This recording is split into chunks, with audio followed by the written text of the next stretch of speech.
Terbang tinggi Garudaku, kami siap mendukungmu.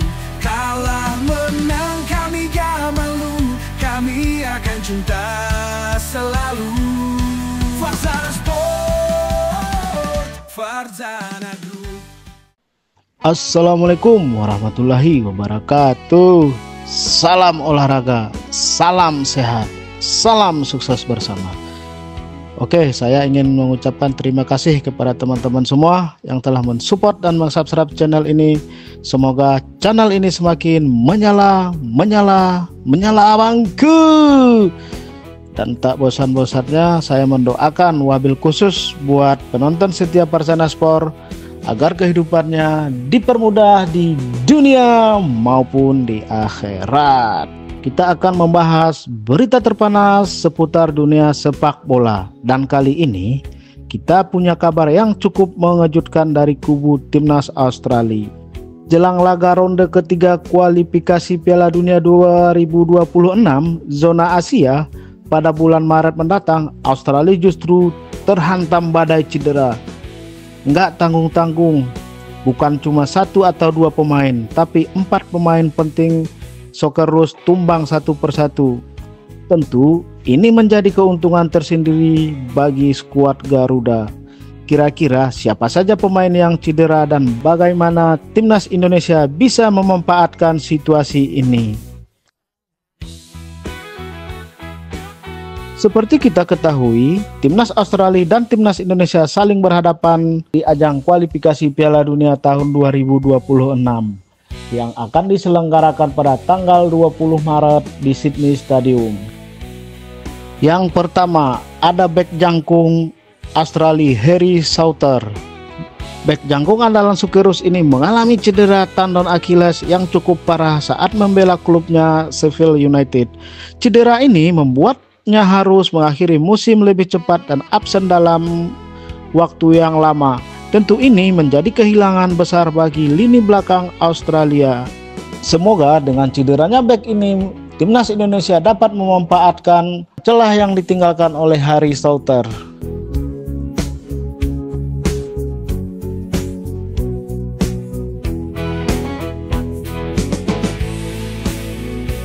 Yang kedua, Alessandro Kirkati, pemain muda potensial yang bermain untuk Parma ini juga dipastikan absen karena mengalami cedera. Cedera ini didapatkannya pada akhir September lalu dan membuatnya harus menepi selama kurang lebih 1 tahun. Kehilangan Kirkati tentu menjadi pukulan telak bagi lini pertahanan Australia.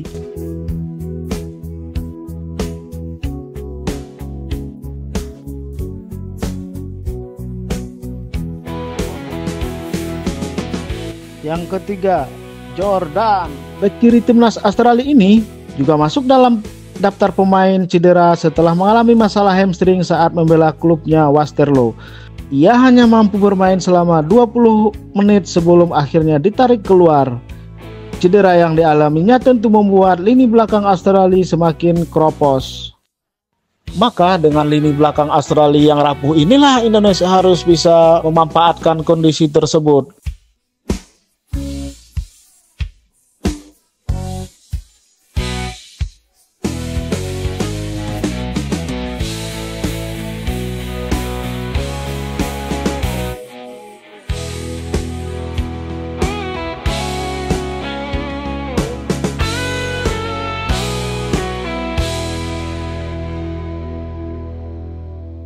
Salam olahraga, salam sehat semua.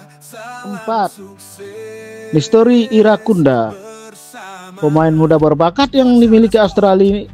Nestori Irakunda juga mengalami cedera saat membela Grasshoppers melawan Lugano pada 9 Februari 2025 yang lalu.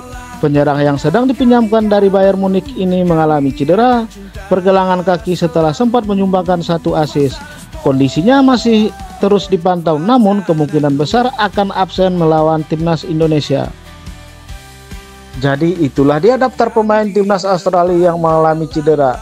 Dan semoga saja saat menghadapi timnas Indonesia pemain tersebut belum pulih. dan bisa menjadi keuntungan bagi timnas Indonesia. Looking ahead to March, the Indonesia game. Indonesia have been a bit of a surprise packet in some ways and continued those surprises with a new head coach and Patrick Kluivert. What have you made of that appointment, and does it change anything for you? No, it doesn't change anything. I mean, it's hard for us to understand or know the reasons why they've changed, but obviously, internally they have made a decision. They've brought in a very famous name in football, and I'm sure he'll want to continue with their good form, and they'll want to start that against us. So, we know that they are obviously a team that we respect. Obviously, they've shown that in their results. We had a 0-0 draw with them in the first round, and they'll come here wanting to get a big result against Australia. It's up to us to really just focus on us and make sure that we can build on the platform we've set so far, show them the respect they deserve, but certainly not go into the game with any fear. We've got our home crowd behind us. We'll have a stadium full supporting us here in Sydney, and we've got to use that to our advantage, use our belief and our football to our advantage, respect the opponent, but we want to walk away with the 3 points. You played against Patrick when you were at Palace and he was at Newcastle. Do you have any memories from those days? Just that he's an outstanding footballer, that's quite clear, and it's been proven in his career as a player, been at the very highest level, played the biggest clubs in the world, and that's my recollection of him. And now obviously he's trying to start something new in terms of his coaching career. He hasn't had a lot of experience in coaching, but he probably views this as an opportunity to do something special, and we wish him well, but just not in March against Australia. Demikianlah konten pada kali ini. Semoga apa? Indonesia jaya, jaya, dan jaya, serta lolos ke Piala Dunia. Wassalamualaikum warahmatullahi wabarakatuh.